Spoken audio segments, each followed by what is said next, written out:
आदाब, मैं मोहम्मद आजम शाह। पेश खबरें तफसील के साथ। वज़ीर ज़राअत शरद पवार ने कहा है कि इस 80 करोड़ से जायद अफराद को सस्ते दामों पर अनाज की फराहमी से मुताल्लिक ग़िज़ाई तहफ़्फ़ुज़ कानून दुनिया का सबसे बड़ा प्रोग्राम है और इसे सही तरीके से नाफिज करना आसान काम नहीं है। शरद पवार ने कहा है कि इसके लिए मुल्क में अनाज की पैदावार, उसके ज़ख़ीरे और उसकी तक़सीम के अमल में इस्लाहात लाने की ज़रूरत है।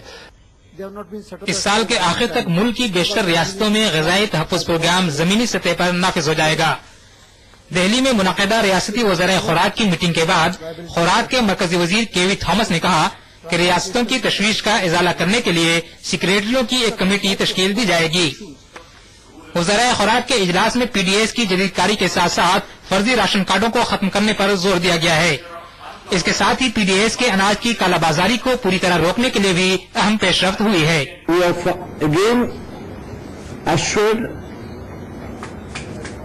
Those states which are getting less than what they are getting now would be protected. मरकज ने रियासतों से पीडीएस के जरिए ग़िज़ाई तहफ़्फ़ुज़ का फायदा उठाने वाले लोगों के इंतखाब के लिए शफ़ाफ पैमाना अपनाने को कहा है और मुख्तलिफ सतहों पर ज़ख़ीरे की सलाहियत का दायरा बढ़ाने की सलाह भी दी गई है। सभी रियासतों ने ग़िज़ाई तहफ़्फ़ुज़ प्रोग्राम पर अपनी रजामंदी जाहिर की है, लेकिन मरकज के जरिए इजाफी बोझ उठाए जाने की वकालत भी की है। चाहे गोदाम का हो, चाहे हैंडलिंग का हो, चाहे किस तरह से जो सिस्टम बनेगा, भारत आयोग बनेगा, केंद्र सरकार इसको पूरे तौर पर सहयोग नहीं करेगी और आर्थिक सहयोग नहीं करेगी, भारत का बहुत मुश्किल काम है। राज्य सरकार के स्तर पर हम पहचान आयोग बनाने जा रहे हैं और सोशियो इकोनॉमिक जो कास्ट सर्वे होगा उसी के आधार पर हम लोगों को अनाज की सुविधा देने का काम करेंगे। Primary demand from my state, the state of Andhra Pradesh as of now is 1.6 lakh metric tons of additional rice required, what has been allotted.